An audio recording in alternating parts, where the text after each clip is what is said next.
You know, paradigms control the results in your life. They have the power over everything, from your relationships to your income. And when you shift your paradigm, everything in your life improves. It's an exciting idea, isn't it? Well, I'm Bob Proctor, and I want to welcome you to Paradigm Shift, where we're going to teach you how to make dramatic improvements in the quality of your life. Think about your life for a moment. I want you to think about the results in your life and think about the concept of a paradigm shift. What is a paradigm? How are paradigms formed? How can they be changed? That's what I want to talk to you about. And I think as you get into this, you're really going to like it. Ask yourself this question. Why would anyone look at a tremendous opportunity offering them time and money freedom and then walk away from it? Do you know, you hear people day in, day out say, I wished I had this, I wished I had that, I wished I had this car, I wish we could take this vacation. Why did they walk away from it? Well, most people say, well, I really don't know. I don't think there's an answer to that. No, there is an answer to that. You see, people are walking away from opportunities every day, and the biggest opportunity they have, they carry within them. Napoleon Hill one time said, don't go searching for opportunity, but reach out and embrace them right where they are. You see, the people that walk away from the opportunities are being controlled by paradigms. They really are. They're being controlled by something, and they're not even sure what it is. And think of this. Paradigms are nothing but a multitude of habits, and they're other people's habits. These habits have been passed along from one generation to the next. It's rather sad because most of the things that the average individual does on any given day, they didn't even decide to do. They're programmed to do it. It's literally programmed right into the genes, and that's what's called a paradigm. What you're dealing with is habits. You see, paradigms are nothing but a multitude of habits. Paradigm is it's sort of a buzzword of this particular generation, and it really explains what subconscious conditioning is all about. Well, in this particular part of the paradigm shift, I want to talk to you about paradigms. And I'm going to talk to you about why people don't change them and how they could change them. You see, paradigms are the very reason why success for most people is a puzzle. And it really is a puzzle. They give it everything they've got, and they fall short. They get going, and they say, I'm going to do it this time, and they quit. I'm going to go on a diet, and they blow it. You know, why does this happen? Well, they don't really know. And success is a real puzzle. Go and ask a dozen people what the meaning of success is, and they really don't know. Ask them to how to become successful. They don't know that either. You see, we are the product of somebody else's habitual way of thinking. And I believe it's time to change. So let's take a look at how we can change. You know, Joel Barker wrote a book on paradigm, and he said to ignore the power of paradigms to influence your judgment. Yes, to put yourself at risk when exploring the future. Now think about that. To ignore the power of paradigms, most people do ignore the power of paradigms because they don't understand what a paradigm is. If you don't know what it is, you'll just automatically ignore it. So he said to ignore the power of paradigms to influence your judgment. Yes, to put yourself at risk when exploring the future. Well, most people do that. But he also pointed out to be able to shape your future, you have to be willing and able to change your paradigm. Now, if we're going to change them, we're going to have to understand what they are. If we're going to change them, we're going to have to understand, I believe, how they're formed. We're going to have to understand what we have to do. And get this, it's well worth studying. Because when you change your paradigm, you can literally write your own check. You can decide where you're going to go and what you're going to do. You start to determine how much you're going to earn, how much fun you're going to have, the trips you're going to take, where you're going to go, and what you're going to do. Now, to start off with, there's only two things you really have to know to succeed. Sounds pretty simple. First one, you have to know where you are. You know, most people don't know where they are. I owe a man named Ray Stanford just a tremendous debt. Ray Stanford was a guy 45 years ago who got me to sit down and really look at how I was living. He said, Bob, do you like the way you're living? And I said, no, not particularly. He said, do you think I'm a happy guy? And I said, yeah, you seem pretty happy to me. He said, have you ever seen me sick? I had to admit I hadn't. He said, have you ever seen me when I was broke? And again, I had to admit I hadn't. Well, he told me, he says, you've got to be one of the most miserable people I've ever met. And I was. I was an unhappy human being. Yet he said, you're always sick. Now, he said, you don't have a terminal illness, but you always got a headache or a cold or something. And he said, you're always broke. Oh, I was. I was always broke. I never had any money. He said, why don't you change it? Well, you know, it never really entered my mind that I could. It never crossed my mind that I had the ability to sit down and decide exactly what I wanted to do. Now, I said there's only two things you have to know to succeed. Well, let's take a look at the second one. The second one is you've got to know where you're going.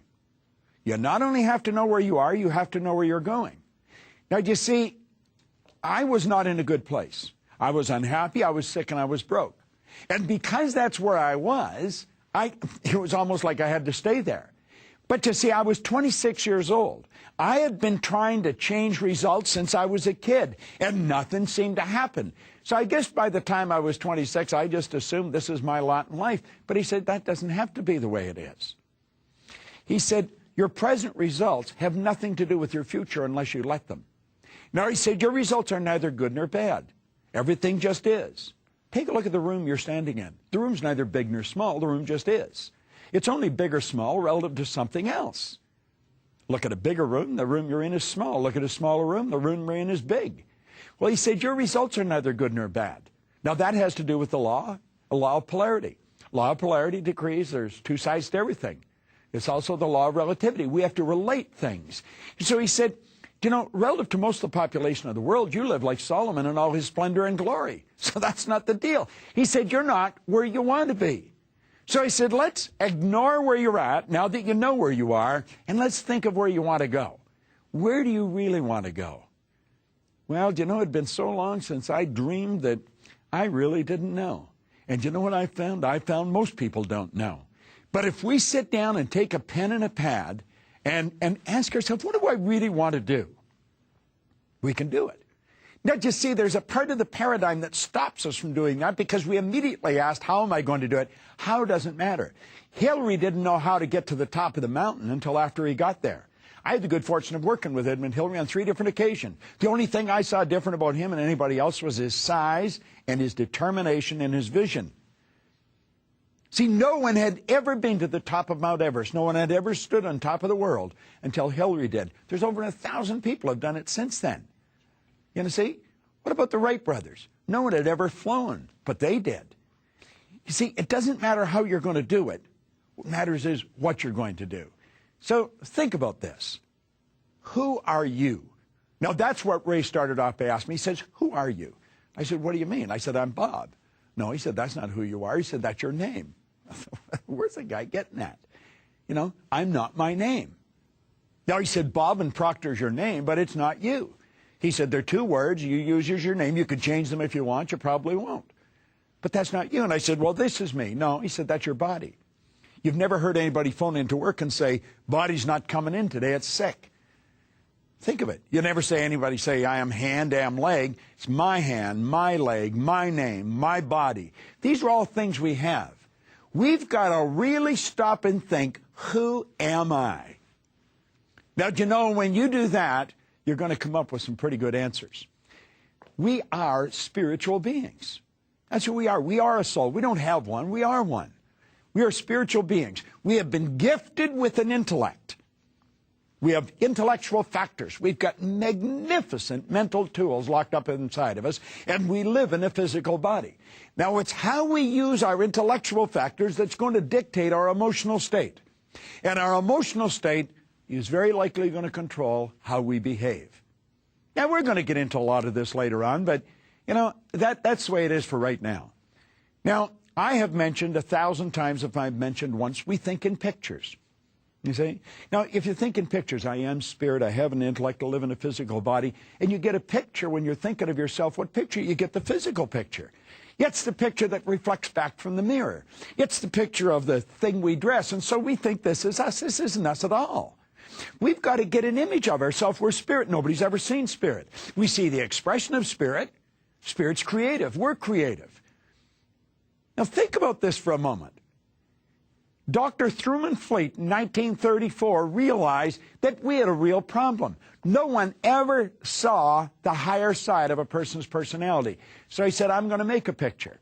And he said, there's a picture of the mind and the body. Now, I want to recommend you do what I've been doing now for close to 40 years. You see, I had been studying this for around 5 years, 8 years, something like that, before this picture was presented to me. Leland Val Vanderwall presented this to me, and when he did like that, everything came into order in my mind. I had been studying all this material about the mind, but I didn't have an image. See, most people, when they think of the mind, they think of the brain. The brain isn't the mind any more than a fingernail is. Brain is an electronic switching station. It's your brain that you activate to set up new vibrations in your body. And the vibration causes you to act the way you act. Your vibration dictates what to attract. You know that everything coming into your life you attract. So what we have to learn to do is, how do we work with the mind? Well, I'll tell you what I do. I see my head as my mind and everything from the neck down as being the body. Is that the way it is? No, of course not. But that's an image that I'm working with. All right? Now we take the mind and we break it into two parts. We have the conscious mind and the subconscious mind. Now I think there's probably 150 names for each. You know, the conscious mind as well as the subconscious. Some areas they call the subconscious the unconscious, and some call it universal intelligence. Call it whatever you want. We don't care what you call it. Let's understand how it works. Your conscious mind gives you the ability to choose. It's very powerful.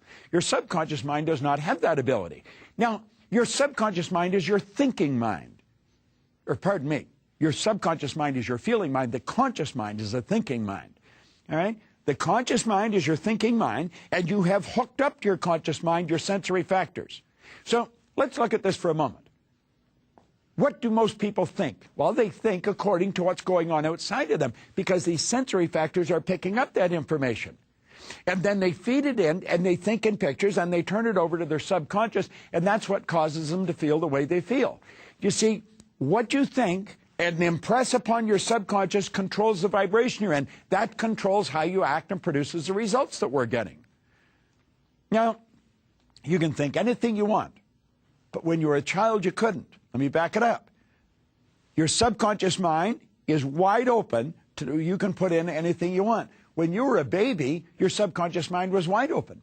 See, whatever went on around you come right into your subconscious mind. Now, right now, you can block everything out of your subconscious mind. You can do it with your conscious. You can mentally choose the ideas that you put in. You take a look at something, you don't like it, just reject it.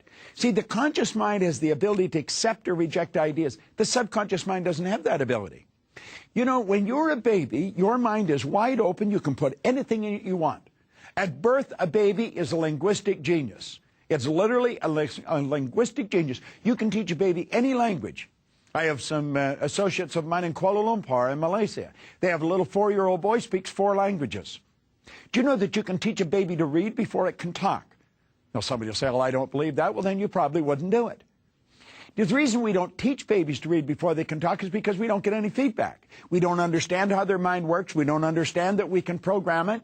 And yet we are programming it. Whatever we're talking about, whatever's going on around that baby is going right into the baby's subconscious mind. Where did you get the idea that you went to work to earn money? Do you know that working is the worst way to earn money? You go to work for satisfaction. That's why we should be doing what we absolutely love to do. You provide service to earn money. Why do you think 90-some% of the population have absolutely no idea how to earn money? Now think about this for a moment. This is very, very important that you understand this. All right? It's super important that you understand it. Because if you don't understand it, you're going to continue doing what you're doing. How are you at earning money? Are you having trouble with it? Well, if you're having trouble with it, it's because of the ideas that are programmed right into your subconscious mind. You see, if you're working around people that think it's difficult to earn money when you're a baby, then you're going to grow up thinking it's difficult to earn money. If your parents went to school, you'll probably go to school. If your parents didn't, you probably won't. If you blame the weather and what's going on outside for the disease that you may have, then you'll probably do the same thing. Why do you like the food you like? You like it because you're programmed to eat it. You see, you didn't choose to like that food.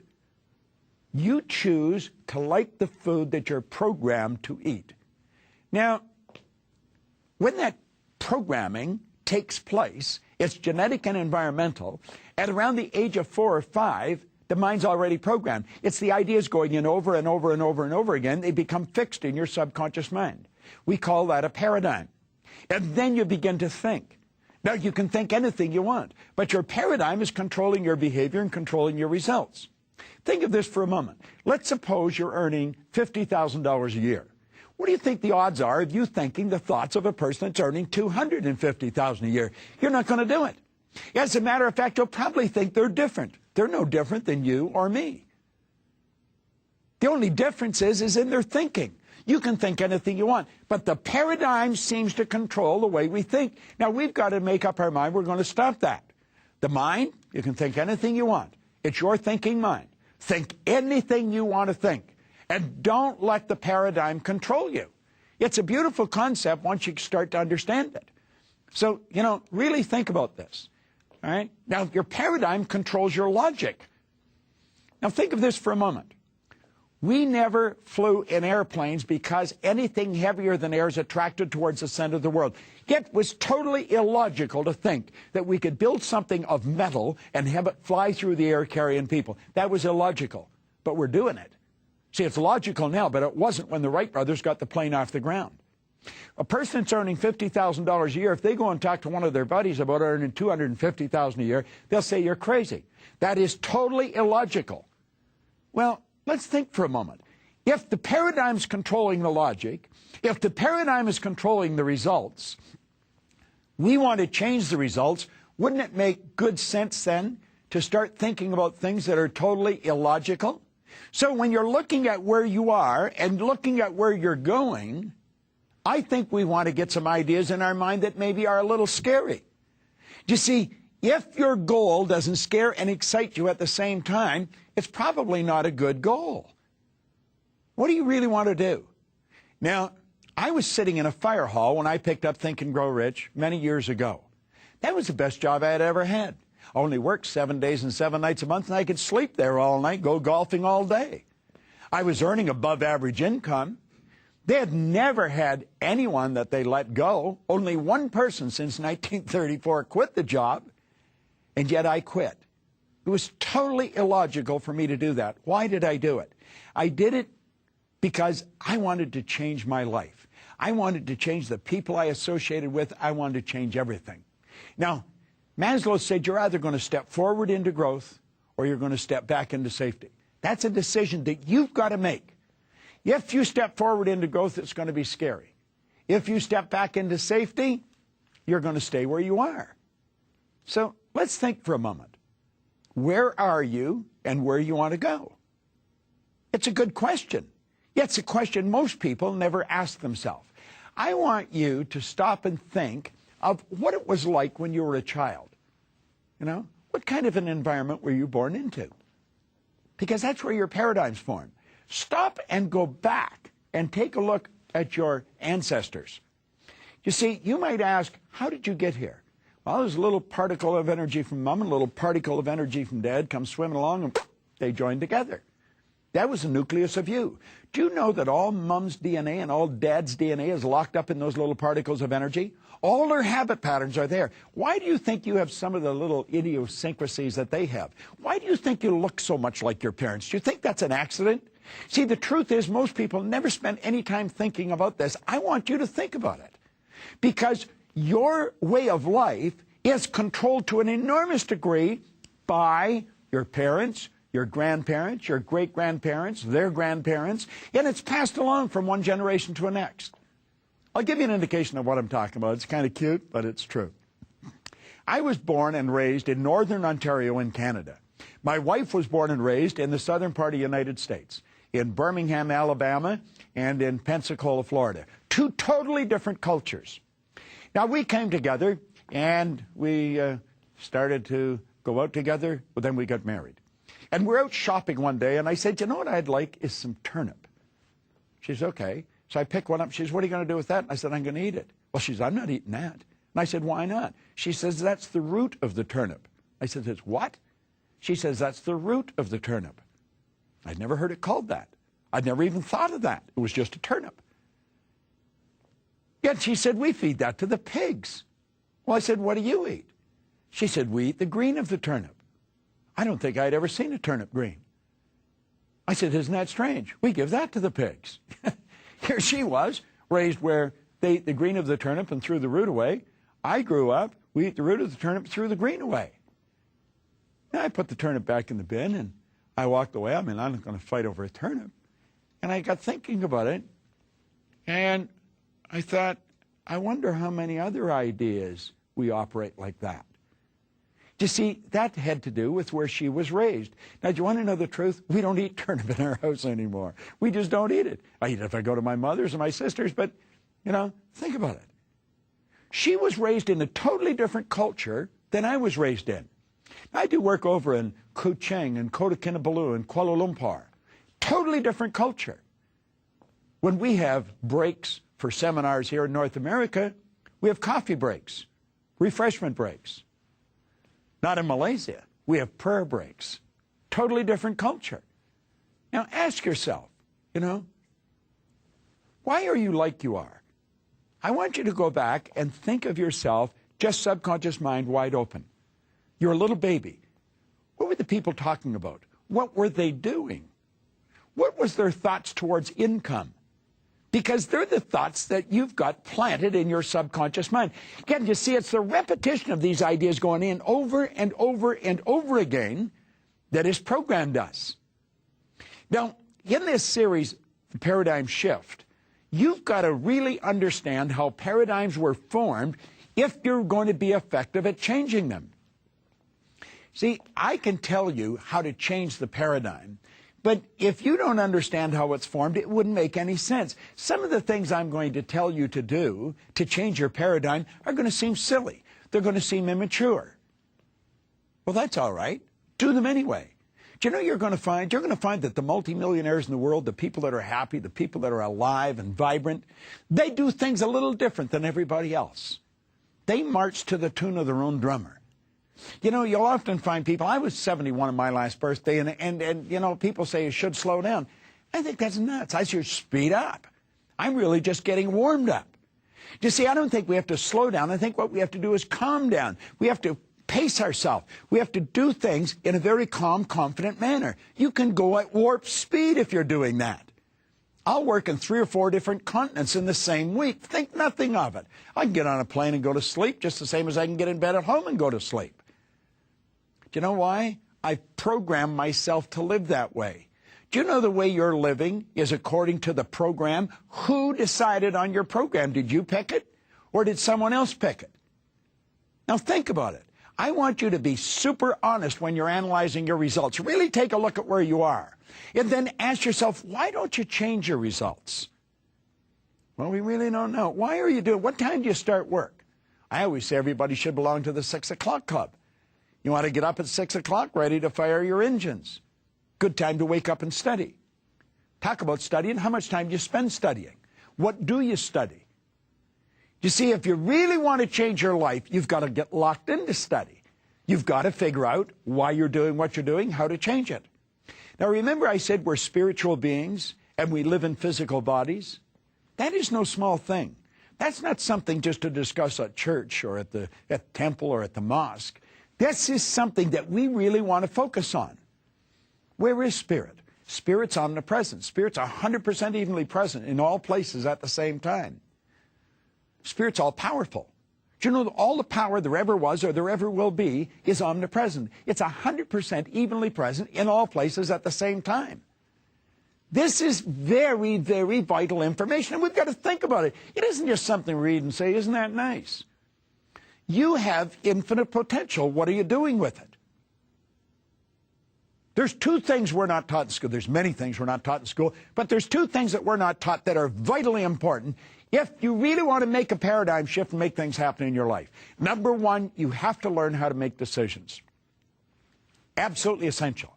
Most people have a difficult time with it. And you've got to learn how to earn money. You've got to learn how to earn money. See, the more money you have, the more effective you can become. Now, understand this. Money's just used for 2 things. 1, it's to make you comfortable. And 2, it enables you to extend the service that you render far beyond your own physical presence. Now, I don't go into a lot of money or a lot about money in this particular lesson. I just want to touch on it. We will cover money specifically in one lesson. See, money is to make you comfortable. The more comfortable you are, the more creative you can become. And the other purpose of it is to extend the service that you render far beyond your own presence. So you can actually be providing service when you're sleeping. If you're providing service when you're sleeping, you can be earning money while you're sleeping. Now, I was sitting in a hotel here in the city last night sleeping, but I can assure you I was earning money while I was sleeping.